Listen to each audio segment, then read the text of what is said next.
22장 1절부터 보시면 뭐라고 할까요? 너무나 당연한 이야기들이거든요. 네. 근데 당연한데 조금 어려울 것 같다는 정도?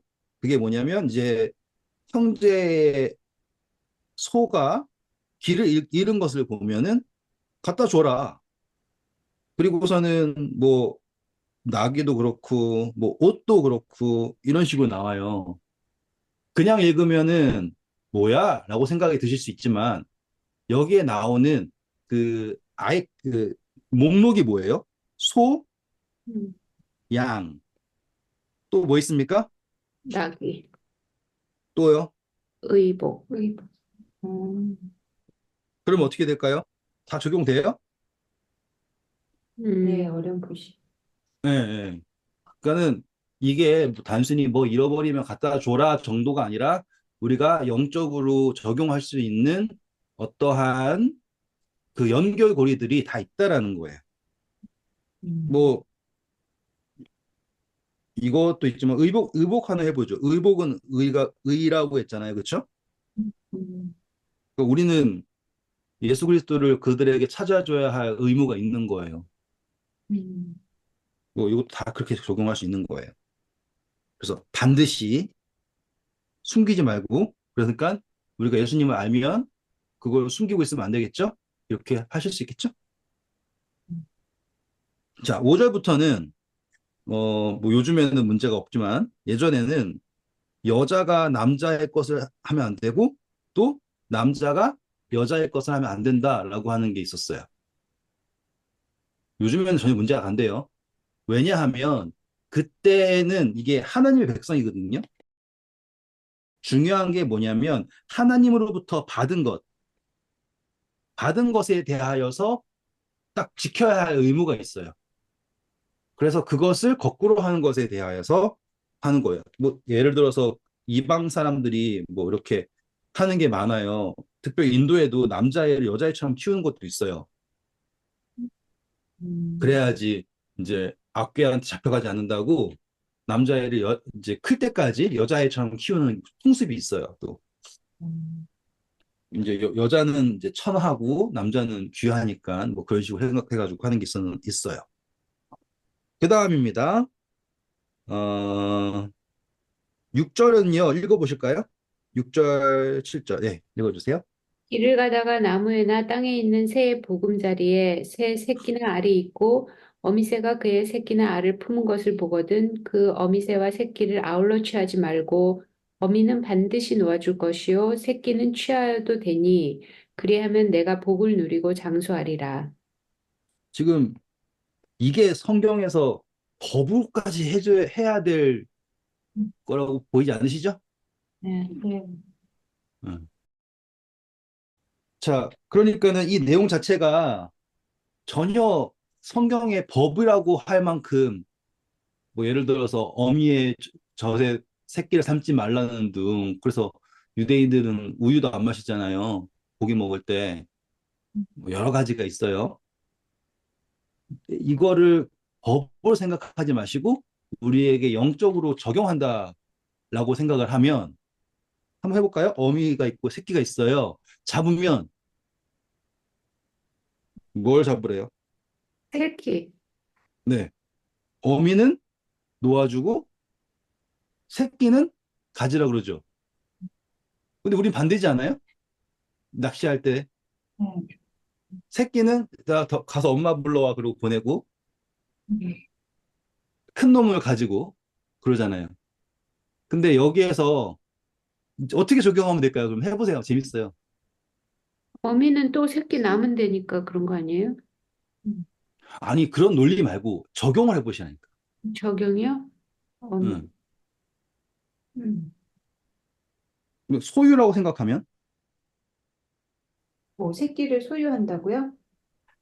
이거를 그냥 잡아먹는다 생각하지 말고 소유가 된다라고 생각을 하면 그러면은 어미새는 우리고 새끼는 우리 자식이고 그다음에 사람은 하나님인가? 뭐 그렇게 생각한 사람은 이제 예수님 하도 되고 음. 그러니까는 우리가 하나님의 소유가 되는 거라고 생각한다면 음. 뭐 새끼가 우리겠네요. 그럼 적용할 수 있겠어요? 근데 어미는 왜 도와줘요? 근데 어미는 누구예요? 그러면 새끼가 엄마가 버림받은 거네. 우리 자식이고 어미가 우리 엄마가 버림받았다. 아니, 아니, 예수님이 새끼만 데려가고 엄마는 나중 아, 잡혀가야 웃겨. 좋은 거. 잡혀가야 좋은 건데. 그러니까 여기서는 왜 이걸 제가 얘기하냐면 우리 예수님께서 그 그물의 비유 기억나요? 그물 비유? 네. 그물 비유 던졌는데 잡으면 음, 좋은 것은 취하고, 가져가. 취하고 나머지는 돌려보내잖아요. 네. 지금 그게 거의 같은 개념이에요, 지금. 아, 새끼가 더 좋은 거예요, 그러면? 여기서 지금 새끼가 생명을 얻는, 그러니까 곳간에 들어가는 뭐 추수가 되는 그런 음, 느낌인 거죠. 아니, 그냥 시간 안 끌고 그냥 빨리 할게요. 음, 그러니까 이게 어떻게 적용이 되는 거냐면 우리는 새끼인 거예요, 지금. 그쵸? 음, 그래서 우리가 이제 세상에서 태어난 존재고 세상에서 태어난 존재인데 하나님은 우리를 데리고 가시고 그쵸? 이 세상의 어떠함 이거에 대해서는 그렇게 뭐 다 가져가지 않는다 생각하는 게 아니라 세상에 속해 다시 말하면 세상에 속한 채로 가져가지 않는다 이렇게 생각하면 될 것 같아요.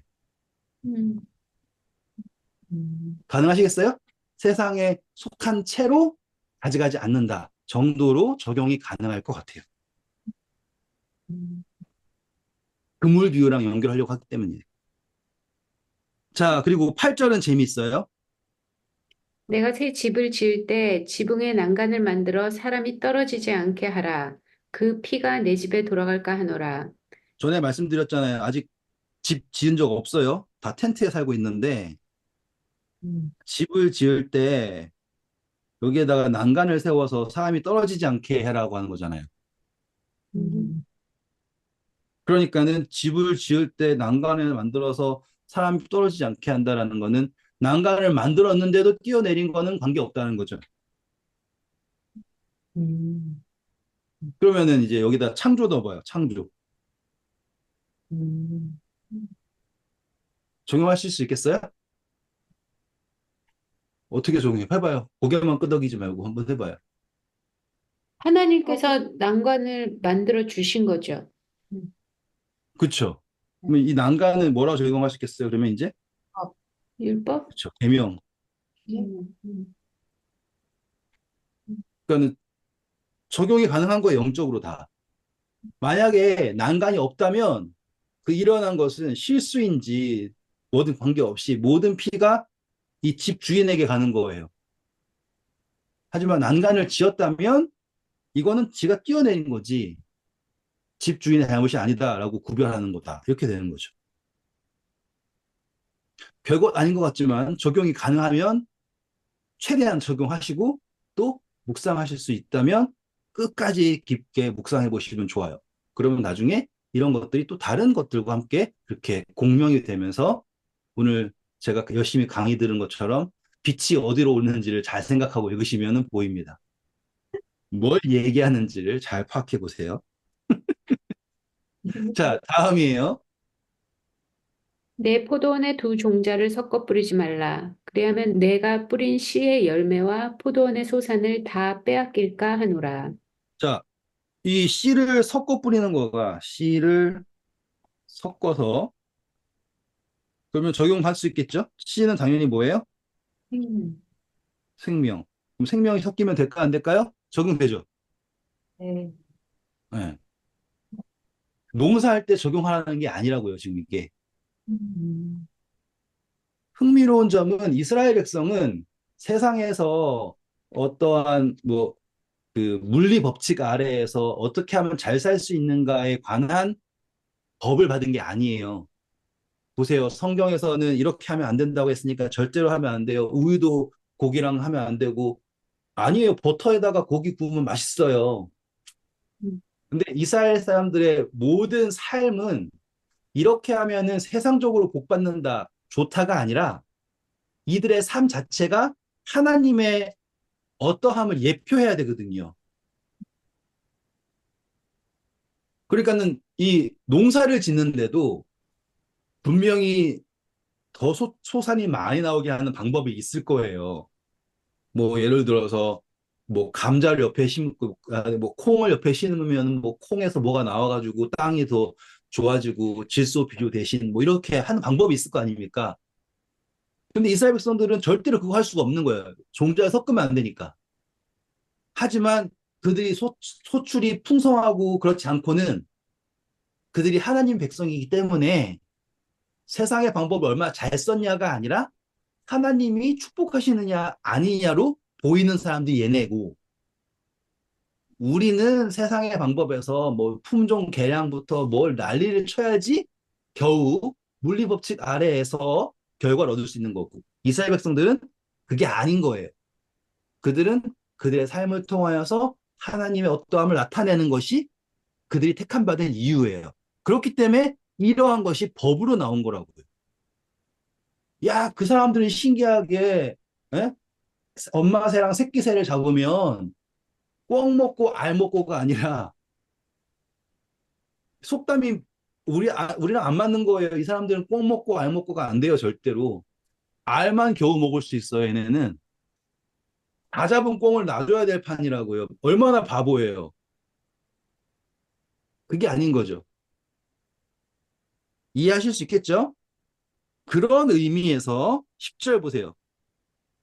너는 소와 나귀를 결의하여 갈지 말며. 그렇죠? 전혀 필요 없는 거라고요. 이게 무슨 소랑 나귀랑 둘이 함께 해가지고 밥 가는 거 그냥 반만 갈면 되지. 왜 소랑 나귀랑 섞어가지고 갈면 안 되냐? 그게 무슨 나쁜 뭐 거기에서 나귀 똥이랑 소 똥이랑 섞이면은 뭐 땅이 나빠지냐? 이런 게 아니라는 거예요. 상징적으로 이것이 옳지 않다라는 것, 섞인다라는 것이. 그러니까는 이 밭이 이제 우리가 세상이라고 하겠죠, 이제 밭이 밭을 세상을 적용해가지고 경작하는데 섞이지 않는다라는 거예요. 두 일꾼이니까 두 여기서 나귀는 좋지 않은 쪽을 해야겠죠. 소는 좋은 쪽을 해야 됐고 섞여서 되지 않고 오로지 예수 그리스도 한 분 이렇게 가야 된다라는 표현이에요. 똑같이 그러면은 11절도 가능하겠죠? 네. 양털과 배실로 섞어 짠 옷을 입지 말지니라. 그렇죠. 옷은 의잖아요. 음, 음, 그래서 한 가지로 만들어진 옷만이 허용되는 거예요. 우리는 다 폴리에스터랑 나일론이랑 면이랑 어떻게든 잘 섞어가지고 입잖아요. 뭐 고어텍스다 뭐다.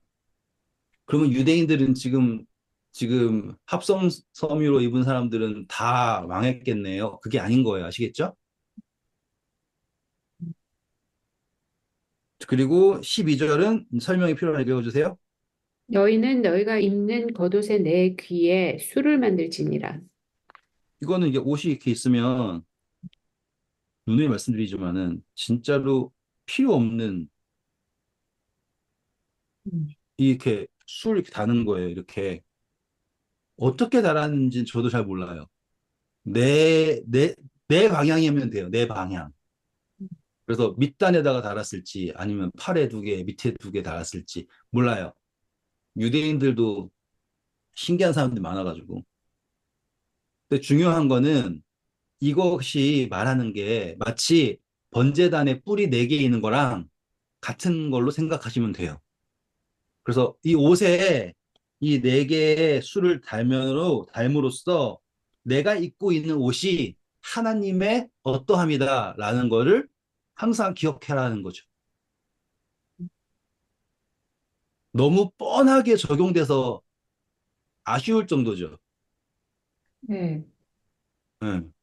근데 왜 이거를 그냥 이렇게 쉬운 거를 그렇게 생각 안 하고 있었지라고 생각하실 분도 계실 거예요. 여기 물음표 많아서. 예. 왜냐면은 누가 봐도 필요 없는 이야기니까. 음, 근데 하나님이 이렇게 필요 없는 이야기를 하실 분이 아니니까 우리는 적용을 하는 거예요. 자, 그 다음에 13절부터는 우리 의심의 소재랑 조금 달라요. 의심의 소재랑 조금 다른데 재밌어요. 한번 볼게요. 읽어주세요.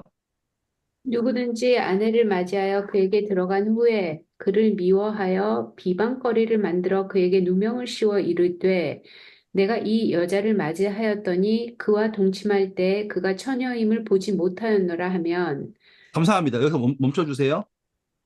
비방거리예요. 지금 여기다가 이제 죄를 넣을 거예요. 자, 이 비방거리는 오로지 남편과 아내만이 알 수 있는 비방거리예요. 음, 너무 좋아요. 너무 좋아요. 왜냐하면 적용이 가능하니까. 지금 이 결혼 생활이잖아요. 결혼 생활. 예수님하고 우리의 관계가 이거잖아요. 그렇죠? 여기서 한 가지 문제가 되는 것은 여자가 이 남자와 결혼하기 전에 다른 남자를 사랑했는가라는 게 문제예요. 그게 비방거리란 말이에요. 그거 우리는 지금 죄라고 할 거란 말이에요. 이해하셨죠? 그리고 이거는 그 어떤 사람도 증명할 수 없어요. 남편과 아내 사이에서만 나오는 거예요. 그러니까 아내가 아니라고 아무리 해도 남편이 그렇다고 하면 사람들은 남편 말을 들을 수밖에 없어요. 왜냐하면 그게 더 뭐라고 할까요? 사람들이 원하는 답이니까. 그런데 이제 이것을 방어를 해야 되잖아요. 근데 그 방어권이 누구에게 있을까요? 그 다음 보세요. 그 처녀의 부모가 그 처녀의 처녀인표를 얻어가지고 그 성문 장로들에게로 가서 처녀의 아버지가 장로들에게 말하기를 내 딸을 이 사람에게 아내로 주었더니 그가 미워하여 비방거리를 만들어 말하기를 내가 내 딸에게서 처녀임을 보지 못하였노라 하나 보라. 내 딸의 처녀의 표적이 이것이라 하고 그 부모가 그 자리 옷을 그 성읍 장로들 앞에 펼 것이요. 그 성읍 장로들은 그 사람을 잡아 때리고 이스라엘 처녀에게 누명을 씌움으로 말미암아 그에게서 은 100세겔을 벌금으로 받아 여자의 아버지에게 주고 그 여자는 그 남자가 평생에 버릴 수 없는 아내가 되게 하려니와 그 일이 참되어 그 처녀에게 처녀의 표적이 없거든 그 처녀를 그의 아버지 집 문에서 끌어내고 그 성읍 사람들이 그를 돌로 쳐 죽일지니 이는 그가 그의 아버지 집에서 창기의 행동을 하여 이스라엘 중에서 악을 행하였음이니라. 너는 이와 같이 하여 너희 가운데서 악을 제할지니라. 감사합니다. 제가 그래서 전 시간에 신성 모독과 같은 취급을 당했다고 했잖아요. 그쵸? 그래서 돌 맞은 거가 그 정도라고 했잖아요. 왜냐하면 생명에 관한 문제이기 때문에. 근데 여기 보시면 비방거리를 해결하기 위해서 부모가 등장해요. 부모가 이제 그 생열이 아니라 피를 묻은 그걸 보이잖아요. 그러면 여기서 그냥 적용이 짝짝짝짝 되실 수밖에 없어요, 지금. 우리에게 필요한 거는 피예요. 우리가 교회니까. 우리를 비방하려고 아무리 사단이 죄를 뒤집어 씌워도 우리에게 피가 있으면 그 비방은 설 수가 없어요. 이해하셨죠? 나중에 적용이 좀 잘못돼가지고, 그러면 우리가 나중에 사단이랑 무조건 결혼해가지고는 이혼하고 싶어도 이혼할 수 없는 결혼 생활을 해야 되는가? 이렇게 적용하시면 그건 틀린 거예요. 아시겠죠? 비방하는 남편은 사단을 상징하는 거지만 나중에 버려질 수 없는 아내가 되는 상태의 남편은 예수님이라고 생각하시면 되는 거예요. 음, 그러니까 적용이 어떻게 되냐면 우리가 예수 그리스도의 피가 우리의 삶에서 나타나잖아요. 그러면 우리는 영원히 예수 그리스도로부터 버려질 수 없는 아내가 된다라는 게 여기서 적용이 되는 거예요. 질문하세요. 근데 그걸 왜 꼭 부모가 해야 돼요? 그렇죠. 네. 당연한 거죠. 생명이, 아내의 생명은 결혼하기 전에는 무조건 아버지에게 붙어 있거든요. 자, 그리고 우리에게 있는 피해 증거는 예수님이 가지고 계시잖아요. 그렇죠? 예수님이 창조주시니까 그렇게 적용을 할 수 있어요. 네. 그러면 또 어떻게 되냐면 우리가 아무리 피 갖다 내도 우리가 한 거는 의미가 없네요. 음. 네. 부모의 손에 있는 피여야 되네. 예수 그리스도에게 있는 피여야 되네요. 됐죠? 그 다음에 은 백세겔 있어요. 은 백세겔. 이거는 뭐 엄청난 돈이라고 생각하시면 되고요. 근데 제가 여기서 이제 그 여자의 몸값이 30세겔인 거 아시죠? 네. 응, 거기에 뭐 3배다 이렇게 할 수도 있고 뭐 남자의 몸값에서 뭐 어떻게 된다 할 수도 있고요. 근데 이거는 그냥 재미삼아 하는 거예요. 야곱이 라반한테 도망쳐가지고 에서 만나고 한 다음에 세겜에 가잖아. 세겜에. 네. 아직 거기 안 갔나? 창세기만은? 아무튼 세겜에 가가지고는 거기서 3월에 땅을 사요. 그래서 살 때 얼마에 사냐면 베크시타에 사요. 베크시타. 그런데 진짜로 이상하게도 그 땅에서 그 디나가 강간당해서 처녀성을 잃어버리죠. 예, 그런 식으로 약간 뭔가 연결고리가 있지 않을까라고 하는 정도까지는 제가 시도해봤어요. 근데 정확하게 여기서 백세겔을 백세겔이 뭘 의미하는지는 정확하게는 저도 모르겠어요. 성경 여기 말고 이런 걸 설명한 데가 없어서 아무튼 제가 여러 군데 찾아봤습니다. 그 정도로만 생각해 주세요. 그리고 만약에 정말로 이 피가 없으면 창녀다 해가지고 계시록에 나온 것처럼 죽는 거예요. 이해하셨죠? 그래서 계시록에서 음녀가 나오는 이유가 언제 나오는 거냐면 이 혼인이라고 하는 어린 양의 혼인이라고 하는 거에 등장할 때 음녀라고 하는 거가 대두가 되는 거라고요. 그래서 혼인이 끝나고 났을 때 음녀인 게 드러났으면 이제 쓰러지는 거죠. 같은 적용이 가능합니다. 네. 그리고 뭐 당연한 거예요. 유부녀와 누우면은 죽어야 되는 거예요. 그렇죠? 네. 이건 나쁜 일이에요. 정말로. 뭐 더 이상 설명할 필요도 없고 영적인 적용도 충분히 가능해요. 그리고 다음이 재밌어요. 23절. 처녀인 여자가 남자와 약혼한 후에 어떤 남자가 그를 성읍 중에서 만나 동침하면 너희는 그들을 둘 다 성읍 문으로 끌어내고 그들을 돌로 쳐 죽일 것이니 그 처녀는 성 안에 있으면서도 소리 지르지 아니하였으며 그 남자는 그 이웃의 아내를 욕보였음이니라.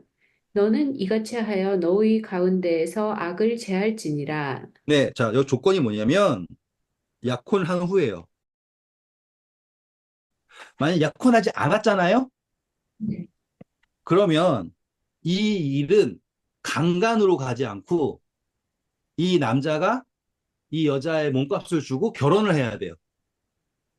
그런데 약혼한 것을 알매도 강간을 하면 이거는 이제 간통죄가 되는 거야, 간통죄가.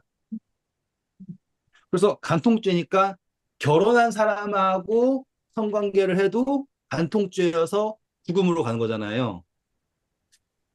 그러면 요즘에 죽을 사람 그냥 수천이에요, 수만. 그냥 그게 문제가 아닌 거예요, 지금. 이거 영적인 거라서 그런 거, 영적인 것. 그 이스라엘 백성들은 삶 자체가 예표잖아요, 지금. 그런데 그거 범위가 어디까지냐면 약혼까지예요. 됐죠? 그러면 우리는 하나님과 예수님과 약혼한 사이인가요? 까지만 가도 되는 거예요. 그런데 이 여자가 성 안에 있으면 소리쳐야지 돼요. 근데 소리 안 치면 이거를 암묵적으로 용인했다라는 거죠. 소리를 못 치게 할 수도 있지만, 그러니까 소리를 쳤다 안 쳤다를 어떻게 알 거예요? 이 성이 뭐 조그만 성도 아닐 거고 여기저기 있을 텐데, 그러니까 소리 쳤다라고 하는 것은 도움을 요청했는가예요. 이해하셨죠? 그러면 우리도 똑같지 않을까요? 우리가 사단으로부터 어려운 일을 당하고 있어요. 그러면 우리는 아유 망했네 하고서 가만히 있어야 될까요? 아니면 하나님께 도움을 외쳐야 될까요? 적용하실 수 있겠죠. 음.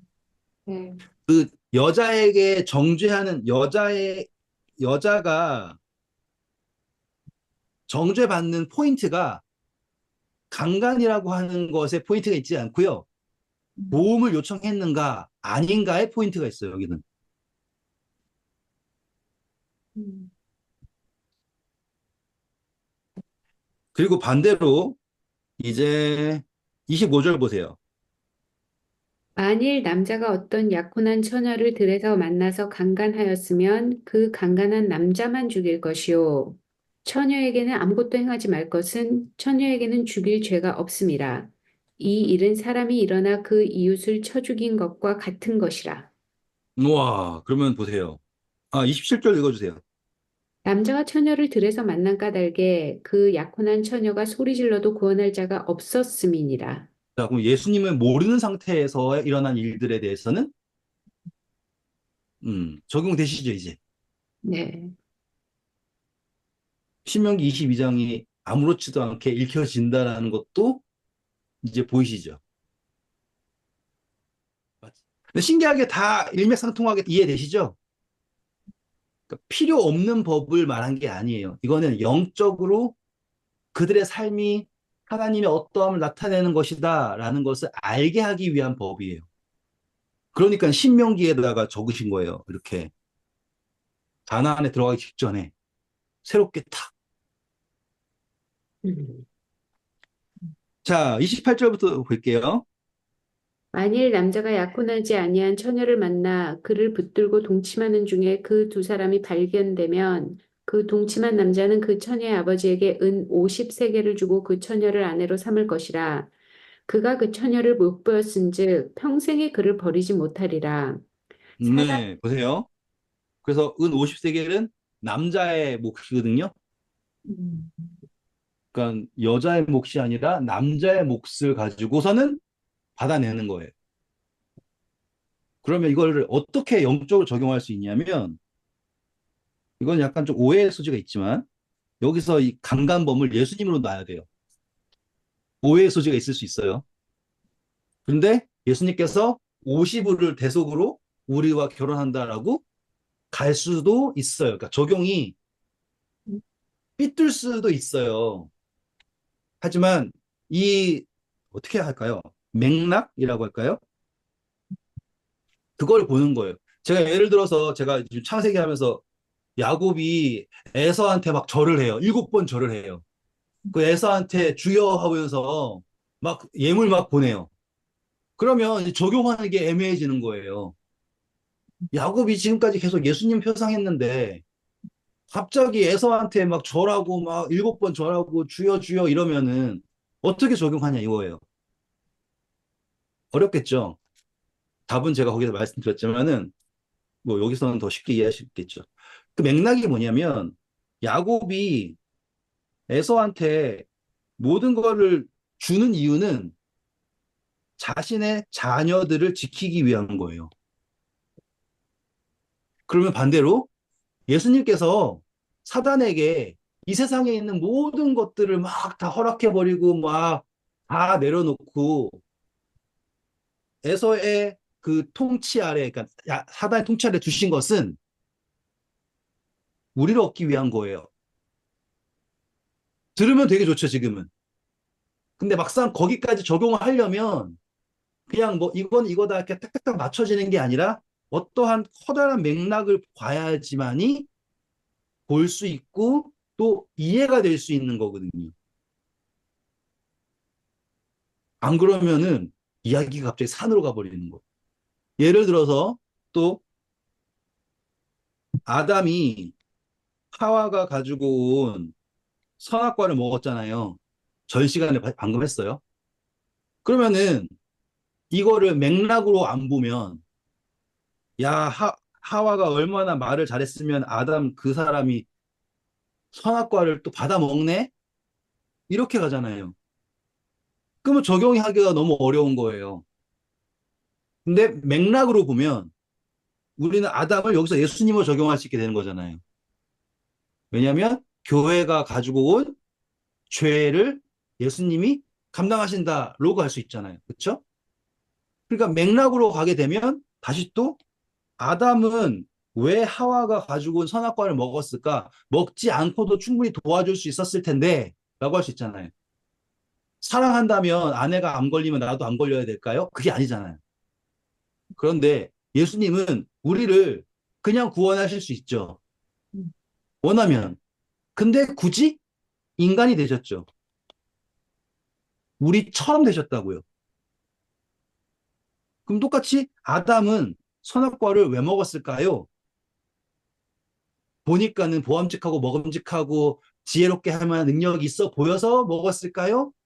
아니면 예수님이 왜 인간이 되셨을까요? 인간이 되면 뭔가 좋은 게 있어서요? 아니죠. 우리처럼 되셔서 우리를 구원하시려고 오신 거잖아요. 왜냐면 안 그러면 우리가 안 들을 거니까. 하와가 만약에 그런 상황이었다면요?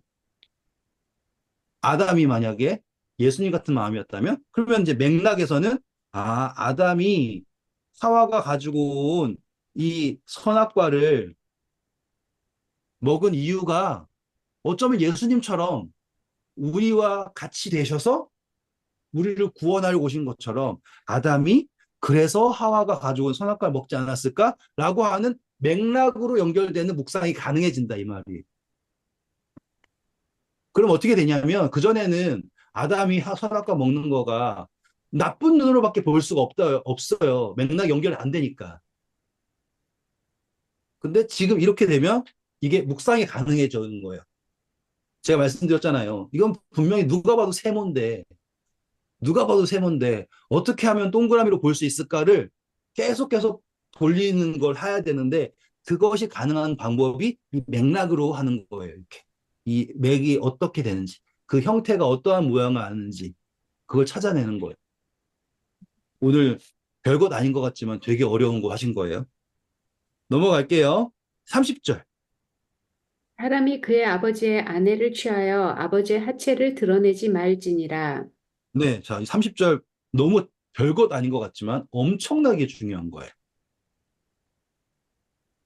이거는 솔직히 말하면 저희 아내가 제 아들한테 여러 번 물어본 이야기예요.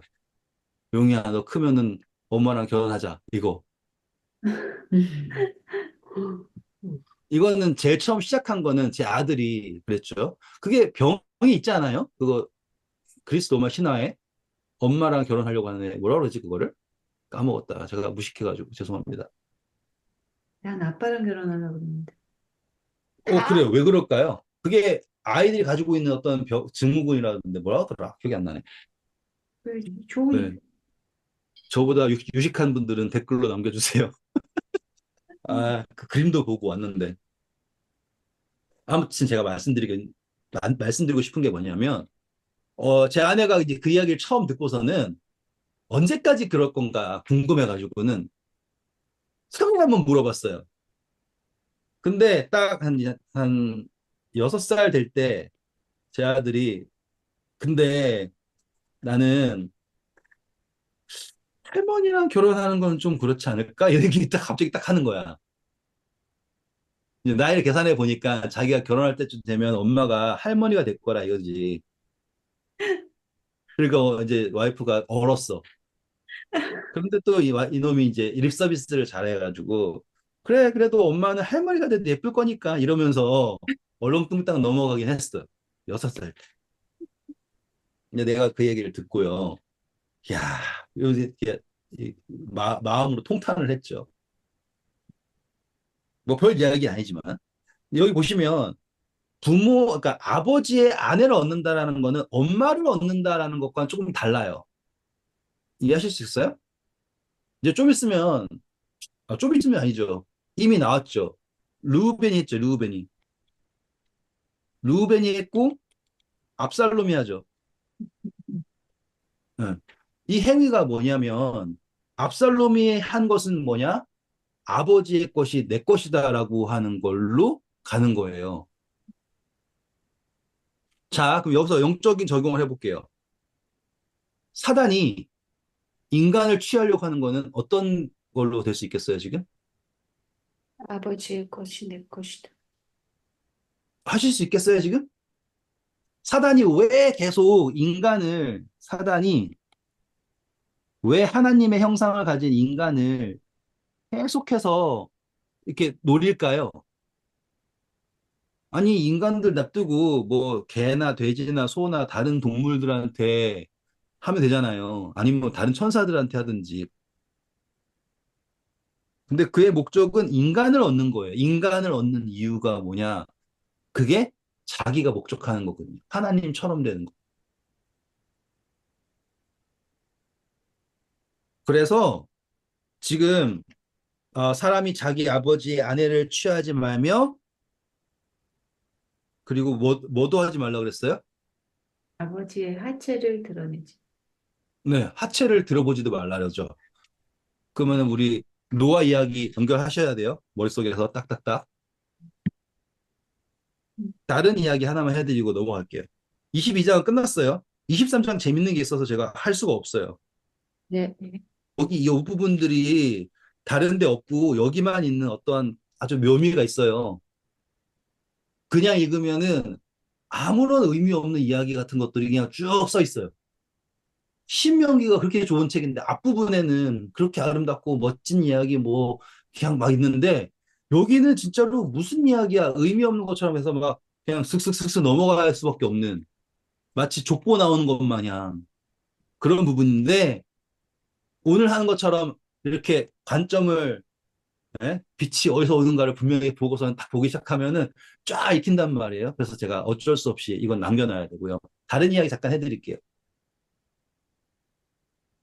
우리가 하나님 이제 창조하시잖아요. 창조. 하나님이요. 이렇게 창조를 하신다라고 할 때 우리가 제일 먼저 떠오르는 건 뭐냐면 어떠한 것을 만든다에만 포커스가 가요. 그래가지고 하나님은 창조주 그러면은 하나님은 이것도 만들었고 저것도 만들었고 다 만든 사람 존재야 이렇게 생각하는 거가 기본이에요. 기본. 그런데요. 창조라는 것은 만들고서 끝나는 게 아니에요. 창조는 뭐냐면 여기에다가 가치를 부여해야 돼요. 가치. 있겠어요? 가치를 부여해야 돼요. 그러니까 뭔가를 놓고선 내가 만들었어가 아니라 가치를 부여하지 않으면 그 창조는 의미가 없거든요. 여기까지 질문 있으세요? 없죠. 이거 되게 중요한 거예요. 근데 재밌는 건 뭐냐면 하나님이 가치를 부여했어요. 좋아요. 근데 그 가치를 이 피조물도 느껴야지 돼요. 그거는 또 다른 문제예요. 집사님이 끓인 된장찌개가 집사님에게는 가치가 있을 수 있지만 된장찌개는 자기가 스스로의 된장찌개임에 대한 가치를 느끼냐 이거예요. 다른 문제죠. 그렇죠? 또 다른 문제는 뭐냐면 된장찌개에게 집사님은 어떠한 가치를 갖습니까? 이거예요. 그건 또 다른 문제예요. 그러면 진짜 보세요. 어떤 게 더 어려울 것 같아요? 그냥 뭔가를 뚝딱 만드는 게 어려울 것 같아요? 아니면 거기에다 가치를 부여하는 게 어려울 것 같아요? 아니면 그 만들어진 존재가 가치를 느끼게 하는 게 어려울 것 같아요? 아니면 그 만들어진 존재가 집사님의 가치를 느끼게 하는 게 어려울 것 같아요? 이게 보통 이야기가 아니죠. 음, 창조라는 건 창조주가 된다라는 거는 어떤 능력이 있다가 아니라는 거예요. 지금 그 정도가 아니에요. 사람들이 막 하나님은 뭐 어쩌고저쩌고 하면서 계속 어떠한 능력을 가지고서는 막 하는데 뭐 물 위를 걸었대 뭘 어쨌대 그게 아니라 가치예요 가치. 제일 어려운 게 뭐냐면 하나님이 창조주이신데 그분 스스로의 가치를 피조물에게 맡기셨다는 게 제일 어려운 거예요. 무신론자들한테 하나님은 아무런 의미가 없어요. 된장찌개가 갑자기 집사님한테 나는 당신 의미가 없는 것 같아 이렇게 하면 어떨 것 같아요? 그러면은 음식물 쓰레기 버려버리든지 뭐 어떻게든지 해버리겠지. 냄새나는 주제, 네 주제에 뭔데 나보고 이렇게 할 수 있을 거 아니에요. 근데 하나님은 그거를 허락하시고 침묵하신다니까요. 가치 엄청나죠. 자, 그다음 또 두 번째가 뭐였어요? 가치를 스스로 느껴야 되잖아요. 피조물 자체가 스스로의 가치를 느껴야 돼요. 그건 너무 어려운 거예요. 그래가지고 뭘 했냐면 관계를 만드는 거예요, 관계. 신기하게도 나는 내 스스로의 가치를 내가 정할 수가 없어요. 그렇죠? 그렇기 때문에 항상 상대방이 정해주는 거예요. 저의 가치는 여러분들이 정해주는 거예요. 제가 아무리 뭐 요즘에 나온 정신병자처럼 뭐 나는 저는 이제부터 12살 흑인입니다. 이렇게 얘기하면 믿을 거예요? 12살 흑인 대통령입니다. 다 틀렸잖아요. 그렇죠? 12살도 아니고 흑인도 아니고 대통령이 아니에요. 근데 내 스스로가 난 그렇게 믿고 있어요. 나는 그게 나의 가치라고 하면 아무도 안 듣잖아요. 가치라는 거는 내가 정할 수 있는 게 아니거든요. 음. 그러니까는 관계를 만들어줘야 돼요. 근데 그 관계를 만들어줘야 되는데 띄엄띄엄 해가지고 아무 상관없는 뭐 컵 하나, 뭐 리모컨 하나 이런 식으로 만들어주는 게 아니라 서로가 서로에게 없어서는 안 될 만한 관계를 만들어야 돼요. 어마어마하지 않아요? 천연계 봐요. 엄청나죠? 창조라는 게 보통 일이 아닌 거예요. 그렇죠? 서로가 서로의 그 관계 속에서의 가치를 발견해야 돼. 관계가 깨지는 순간 가치도 사라져. 가치가 사라지는 순간 존재도 사라져. 그러면 계속 그 서로의 관계 속에서 계속 아시겠죠? 그거를 막 하다 보면 드디어 하나님이 날 창조했다는 결론을 밖에 갈 수가 없다니까요. 제가 중간에 잠깐 건너뛰었어요. 시간이 좀 넘어가는 것 같아서. 그 가치가 발견되는 그 순간이 하나님을 발견하는 순간인 거예요. 멋지죠? 그 서로의 관계 속에서 그 하나님은 스스로를 막 마이크 방송하면서 확성기에다가 야, 나 여기 있다. 내가 하나님이다. 내가 하나님이다. 이렇게 해가지고 자기를 소개하려고 하지 않으세요. 왜냐하면 그냥 있다 정도만 되는 거는 하나님이 창조하고서 내가 널 만들었다 하고 끝나는 것과 같다라는 거예요. 하나님은 발견되기를 원하시는 거예요. 마치 창조되는 것처럼. 그래서 그 발견되는 게 어떠냐면은 이 관계를 막 우리가 탐구하고 막 하면서 계속해서 뭔가 찾는데 내가 존재한다라는 가치를 내가 가지고 있는 명품 핸드백이 나를 가치 있게 하는가 아니면 내 직업이 나를 가치 있게 하는가 하고서는 막 사람들이 막 헤매잖아요.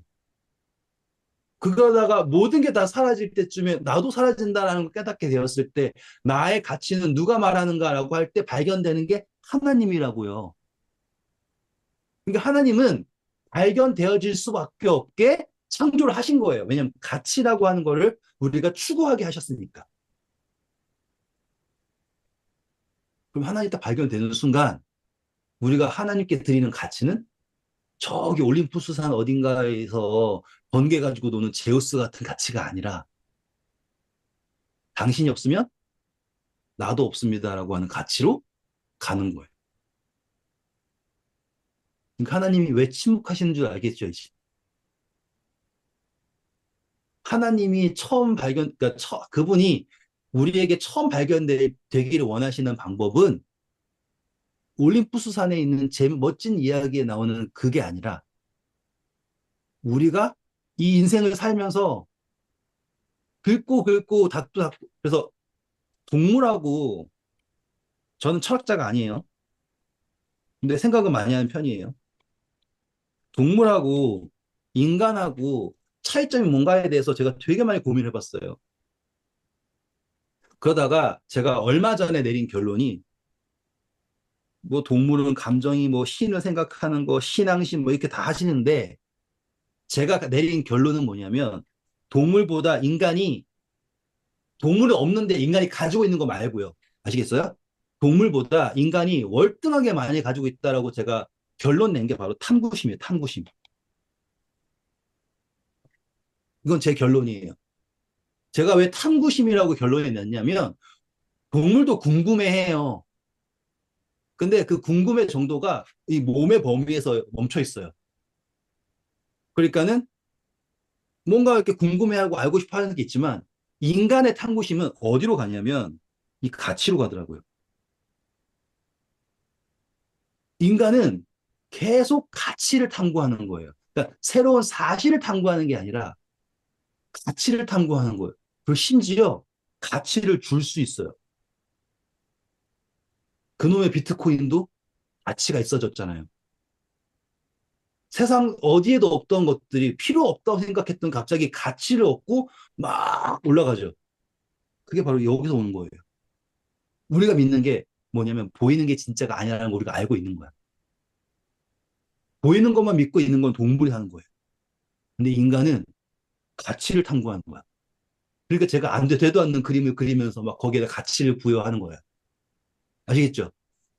왜냐하면 그 가치의 끝에는 누가 있냐면 결국에는 하나님이 계시거든요. 자, 하나님이 아담 창조하시고 제일 먼저 시킨 게 뭐예요? 이름 주라고 했죠. 그게 뭐라고요? 가치를 주라는 거예요.